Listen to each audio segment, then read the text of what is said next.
어느 대학교 같은 반에 아주 공부를 잘하는 친구 넷이 있었습니다. 다음 날이 시험인데 별로 중요하지 않았던지 자신만만했던지 시험 전날 먼 길 드라이브를 떠나갔습니다. 돌아오는 길에 길을 잘못 들어서 시험이 끝날 때쯤이야 겨우 수험장에 도착을 하게 되었습니다. 내 학생은 거짓말을 했습니다. 교수님께 타이어가 펑크가 나서 늦었노라고. 교수님은 안타까워하시며 다른 학생들이 모두 집으로 간 다음에 4명만 남아서 시험을 치르도록 허락을 했습니다. 그 대신 각기 다른 방에서 내 아이들이 시험을 칩니다. 첫 번째 10점짜리 문제는 평이한 문제인지라 쉽게 답을 썼습니다. 두 번째 문제는 90점짜리 문제인데 문제를 받자마자 학생들은 당황하기 시작합니다. 오늘 길에서 펑크난 타이어가 어느 쪽 타이어였는가?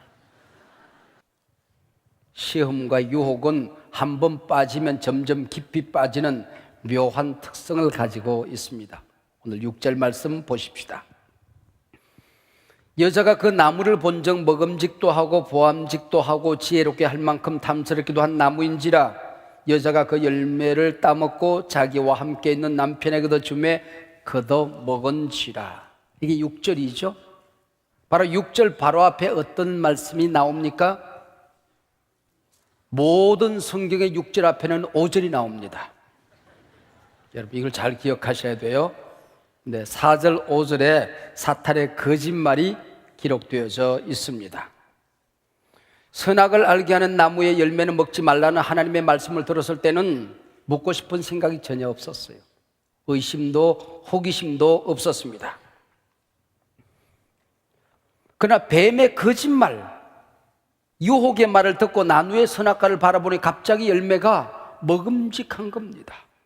보암직했습니다. 탐스러워졌습니다. 하나님의 말씀을 듣고 선악과를 보았을 때와 마귀의 거짓말을 듣고 선악과를 보았을 때가 이렇게 엄청나게 다르더라는 것이요. 여러분, 말이라고 하는 것은 참 무서운 것입니다. 내 한마디 말이 하나님의 마음을 전할 수도 있고 마귀의 말에 유혹될 수도 있다고 하는 사실입니다. 에덴 동산 공동체를 파괴할 수도 있고 건설할 수도 있다는 것입니다. 한 사람을 죽일 수도 있고 살릴 수도 있는 겁니다. 하와가 뱀의 거짓말을 듣지 않았을 때는 아무런 문제가 없었습니다. 뱀의 말을 듣고 난 후에 모든 판단이 잘못되기 시작합니다. 이게 유혹의 특징, 무서움, 독성이라고 하는 것이죠. 오늘 말씀을 통하여 시험이 오는 길목을 차단하는 능력을 받으시고 여러분 삶에 하나님의 말씀이 그 문이 활짝 열려지는 복을 받을 수 있기를 주의 이름으로 축원합니다. 아담과 하와가 뱀의 유혹에 빠져 선악과를 따먹은 이 사건을 타락이라고 합니다. 여러분 혹시 타락이라고 하는 이 말이 신구의 66권 가운데 어디에 나오는지 기억되십니까? 혹시라도 찾아오시는 분이 계시면 제가 큰 선물을 드릴 수가 있는데 신구의 66권에는 타락이라는 말이 나오지 않습니다. 물론 그 의미는 도처에 깔려 있지요. 이 타락이라는 용어는 외경 에스라 4서 7장 118절에 등장합니다. 아담아 그대는 무슨 짓을 했는가? 죄를 지은 것은 너 하나지만 타락은 모든 인간의 것이 되었도다라는 말이 나옵니다. 영국 런던 임페리얼 대학 내사 캐리 교수가 최근에 쓴 책 가운데 유전자는 네가 한 일을 알고 있다라는 재미있는 책이 있습니다. 최근에 한국판으로도 아마 발간된 줄로 압니다. 우리 집안에 저런 자식은 없었는데 쟤는 도대체 누구를 닮아서 저 모양이야? 저주 아닌 저주를 하는 사람들이 있습니다. 그 대답은 바로 부모 당신 때문이라고 하는 겁니다.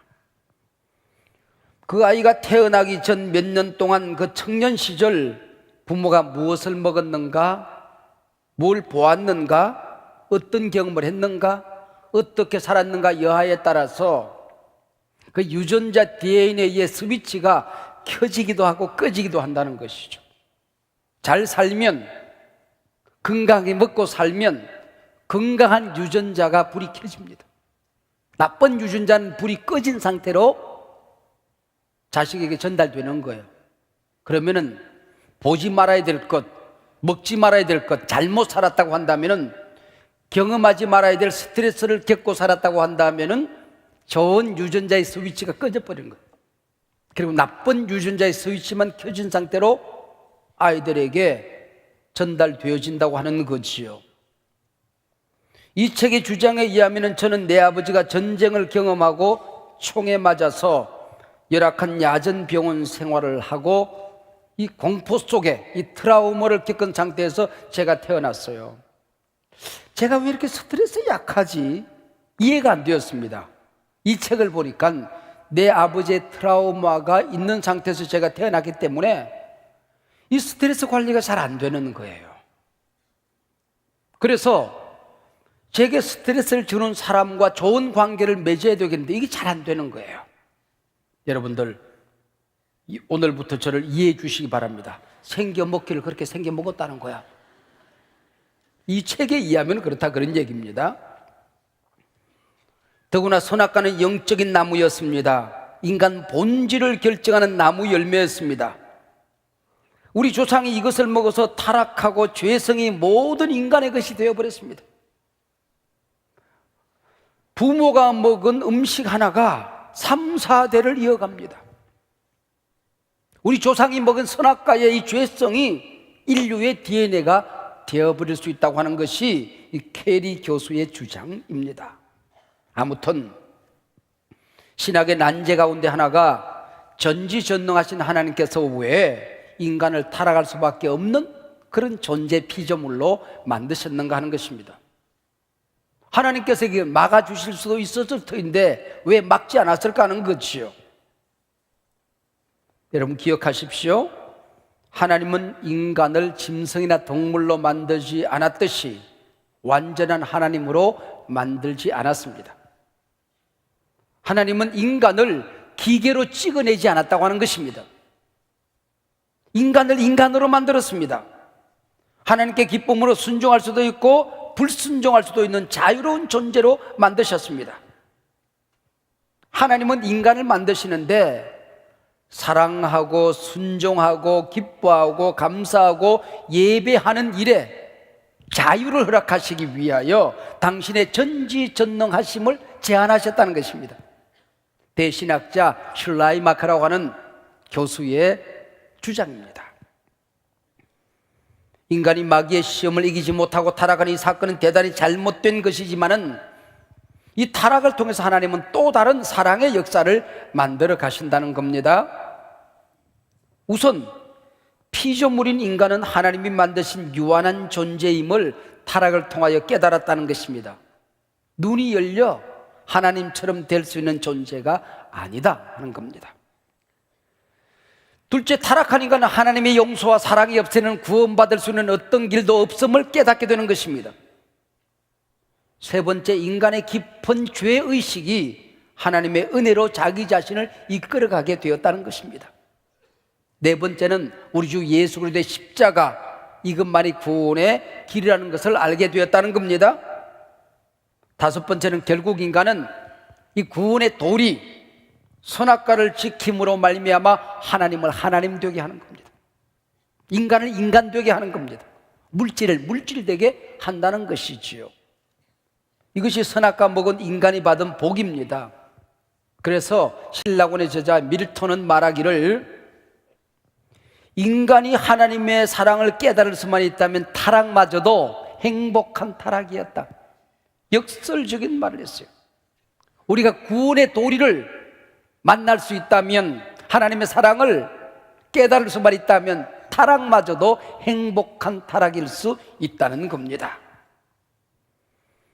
마귀의 말을 듣고 선악과를 보자 하와는 갑자기 침이 꿀꺽 넘어갑니다. 먹고 싶어졌습니다. 육체의 욕망, 멋있어질 것 같은 심리적인 욕망, 하나님처럼 될 수 있다고 하는 영적인 교만에까지 빠져들게 된 것입니다.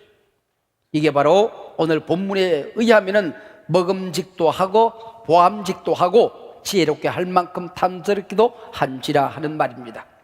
이 유혹을 요한은 요한 1서 2장 15절 16절에서 이렇게 요약합니다.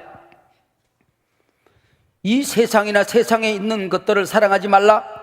누구든지 세상을 사랑하면 아버지의 사랑이 그 아래에 있지 아니하니 이런 세상에 있는 모든 것이 육신의 정욕과 안목의 정욕과 이생의 자랑이니 다 아버지께로부터 온 것이 아니요 세상으로부터 온 것이라. 요한은 창세기 유혹을 너무나도 정확하게 해석합니다. 이런 것은 세상적인 것이다, 정욕적인 것이다, 마귀에게 속아서 하는 짓이다, 그 얘기입니다. 보암직을 안목의 정욕, 헛된 지혜를 이생의 자랑이란 말로 해석을 합니다. 예수님께서도 이 땅에 오셔서 그분 하나님이시잖아요. 우리를 구원하러 오셨잖아요. 그런데 그분이 시험을 당하셨습니다. 우리 모든 인간이 시험 당할 수 있다는 거지요. 아담과 하와는 실패했는데 우리 예수님은 승리하셨습니다. 아담과 하와 쪽에 서면, 마귀 쪽에 서면 실패한다. 그러나 예수 편에 서면, 예수를 바라보면, 그분의 말씀을 들으면, 순종하면 승리할 수 있다는 것을 우리에게 가르쳐 주기 위함이었지요. 이 시험에 걸려 넘어지느냐 승리하느냐 여하에 따라서 그 결론이 어떻게 됩니까? 오늘 마태복음 4장 11절입니다. 이에 마귀는 예수를 떠나고 천사들이 나와서 수종더니라. 실패하면 일평생 마귀가 내 곁을 떠나지 않습니다. 널브러져 넘어져 있으면, 시험에 걸려 있으면 마귀의 종이 되어 살아갑니다. 그러나 승리하면 마귀는 떠나고 천사가 수종더니라. 천사들이 존경하는 인물로 살아갈 수 있다는 것입니다. 마귀의 비웃음거리가 되어서 살아가는 사람들, 천사들이 존경하고 수종드는 사람들, 이 엄청난 차이가 이 시험으로 가름되어지는 겁니다. 이에 마귀는 예수를 떠나고 천사들이 나와서 수종드니라. 여러분, 여기에 자기 이름을 넣어서, 예, 마귀는 영모를 떠나고 천사들이 나와서 수종드니라. 할렐루야. 여러분이 오늘 여기 이름을 넣어서 확인하고 돌아가시길 바랍니다. 여러분, 아담과 하와가 에덴 동산에 들어온 후 얼마 만에 시험이 찾아왔을까요? 물론 성경에는 기록이 없어요.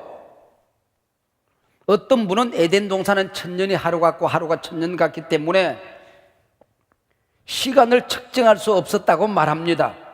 또 어떤 분은 금요일에 아담 하와가 에덴 동산으로 이사를 가고 그날 저녁에 타락했다 그래요. 유대인들이 연구한 책에 보면은 에덴 동산에 들어간 지 5시간 반 만에 타락했대요. 물론 다른 연구들도 많이 있습니다. 어떤 사람은 7년쯤 있다가 타락했을 것이다, 그 다음날 타락했다, 예수님께서 십자가에 달려 돌아가신 날이 금요일이었으니 금요일날 어떤 날에 타락했을 것이다.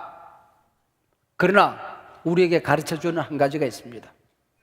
첫째는 타락한 장소가 에덴 동산이었다는 겁니다. 천국 같은 곳이었다는 겁니다.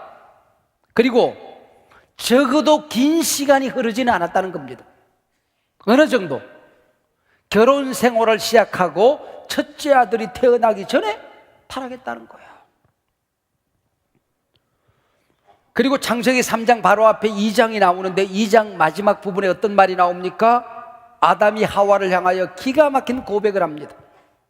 행복한 가정생활이 시작이 되어졌습니다. 그리고 바로 그 다음 절에 마귀의 유혹이 찾아옵니다. 2장과 3장을 나누는 것은 후대에 신학자들이 만든 거죠. 읽기 좋으라고. 원문에는 2장, 3장이 나누어져 있잖아요. 그 보면 아담과 하와가 가정생활의 행복을 누리고 있었다, 마귀가 찾아왔다, 유혹했다, 이렇게 연결되어지는 것입니다. 예수님은 언제 시험을 겪었습니까? 오늘 본문에 의하면 4장 1절 그때에 그랬습니다. 같은 사건을 기록한 마가복음에는 성령이 곧 예수를 광야로 몰아내신지라. 누가복음 4장 1절에서는 예수님께서 세례를 받으십니다. 그리고 하늘의 음성이 들려, 내 사랑한 아들이요 이는 내 기뻐하는 자라. 성령이 임하여 비둘기처럼 예수님과 함께합니다. 성령 충만했다. 바로 그때에 마귀가 찾아와서 시험을 하는 겁니다. 이게 시험이라는 거예요. 예수님께서 적어도 목수일로 책상다리를 끼워 맞추던 때 시험 당한 게 아닙니다. 30년 사생활을 마치고 공생애를 시작합니다. 가슴이 불같이 뜨겁습니다. 세례 받았습니다. 하늘의 음성이 들립니다. 성령이 임하셨습니다. 바로 그때에 시험을 겪으시는 것입니다. 여러분에게 시험거리가 있습니까? 여러분이 하나님의 자녀이기 때문입니다. 큰 시험 겪고 계십니까? 여러분에게 큰 소명, 큰 사명, 큰 축복이 기다리고 있기 때문입니다. 믿으시기 바랍니다. 큰 복 받기 전 꼭 시험을 당하는데 정상일보 직전에서, 큰 복이 굴러오기 일보 직전에서 넘어지는 사람들이 얼마나 많이 있습니까? 사단은 왜 인간을 시험할까요? 시험하는 목적이 무엇일까요? 인간은 하나님을 예배하고 찬양하도록 만들어졌습니다. 내게 맡겨준 사람들 사랑하라고 만들어주신 것입니다.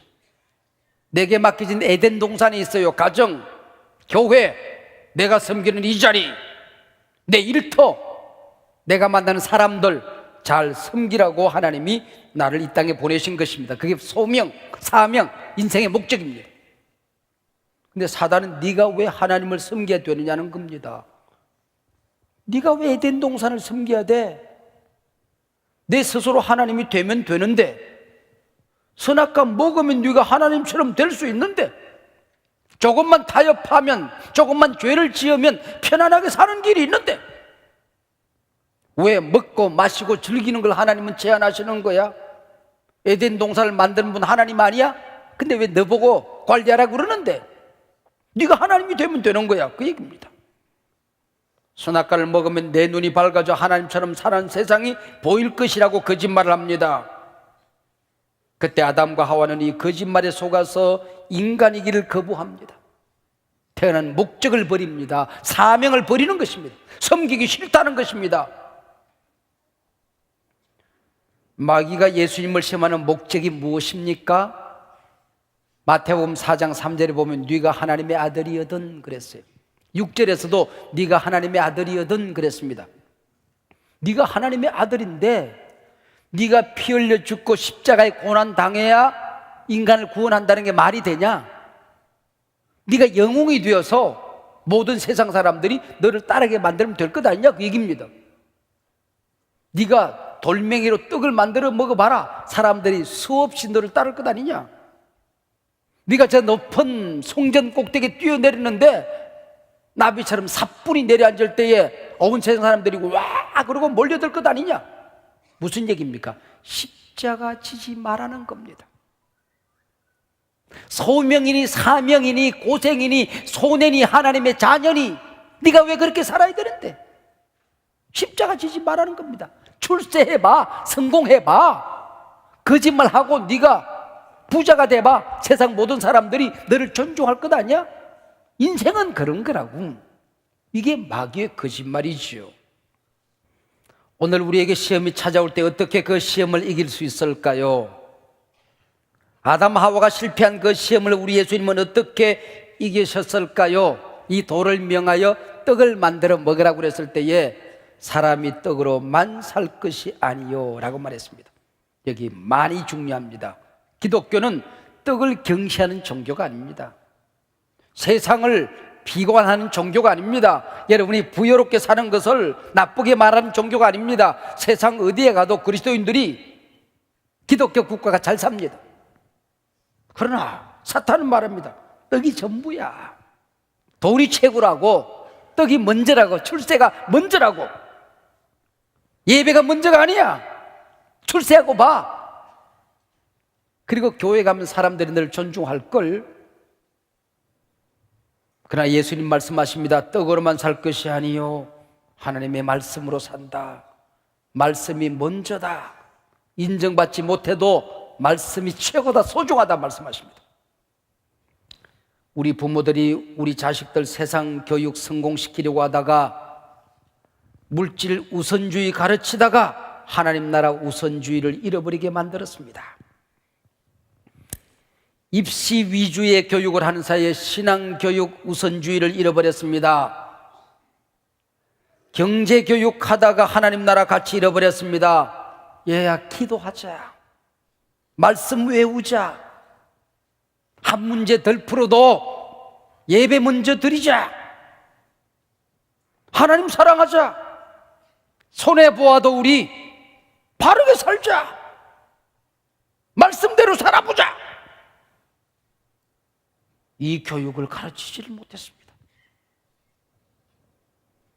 우리 중직자들의 자녀들도 우리 전수사님들 얘기 들으니까 시험 때가 되면 교회 와서 예배 드리지 않는데요. 얘야, 수학 문제 한 문제 못 풀어도 예배 먼저 해야 된다. 그게 그 아이 살리는 길이에요. 여러분들, 여러분의 자녀들이 오늘 이 자리에 예배 함께 드리지 아니하고 세상에서 방황하고 있으면 회개하시길 바랍니다. 회개하세요. 지옥으로 달려가는 그 아이의 영혼을 붙들고 통곡하셔야 됩니다. 통곡하셔야 돼요. 사람이 떡으로만 사는 것이 아니다, 얘야. 하나님의 말씀이 너를 살린다. 하나님 앞으로 나가야 된다. 말씀에 우리 가정이 서야 된다. 우리 교회가 이 민족이 말씀 위에 서야 된다. 예수님 시험 당하셨듯이 우리도 시험 당할 겁니다. 그때마다 믿음의 주여 온전케 하시는 예수를 바라보십시다. 주님이 어떻게 승리하셨는지. 아라비아에서 명마를 훈련시키는 조련사들이 있습니다. 훈련을 다 마치고 마지막 관문이 소금을 먹인대요. 그리고 목을 바싹 타게 만든 것입니다. 미칠 듯이 팔딱팔딱 뜁니다. 그리고 물이 보이는 언덕 위에 말들을 묶어 놓습니다. 그러면은 물 냄새가 코를 찔러요. 그리고 밧줄을 쫙 자르면 뽀얀 먼지를 기면 타닥타닥타닥타닥타닥 그리고 달려가요. 그리고 강물에 딱 도달했을 때에 조련사가 피리를 부려요. 스톱 명령을 내립니다. 뾰르르르 부는 거야.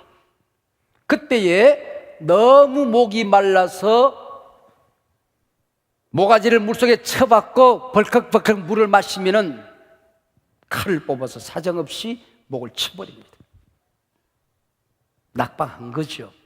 그러나 피리 소리를 듣고 말이 딱 멈추어서 주인의 명령을 기다린대요.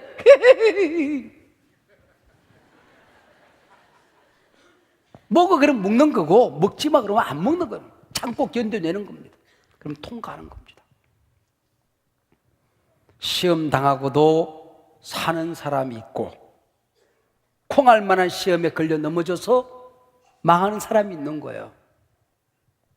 어제 그저께 보니까 마트에 가서 귤 밟아서 넘어져서 무릎 깨진 사람이 있대. 그게 인생입니다. 여러분 앞에 고기 덩어리가 떨어지거든, 목이 마를 때 강물이 흘러가거든 주님을 보시기를 바랍니다. 주님의 음성이 들려주시기를 바랍니다. 시험이 오는 길이 보여져서 승리의 길이 함께 보여주시기를 바랍니다. 여러분, 어떻게 우리가 승리할 수 있습니까? 보지 말고 먹지 말고 탐하지 않으면 되는 거죠. 복 있는 사람은 악인들의 꾀를 따르지 아니하며 죄인들의 길에 서지 아니하며 오만한 자들의 자리에 앉지 아니하느니라.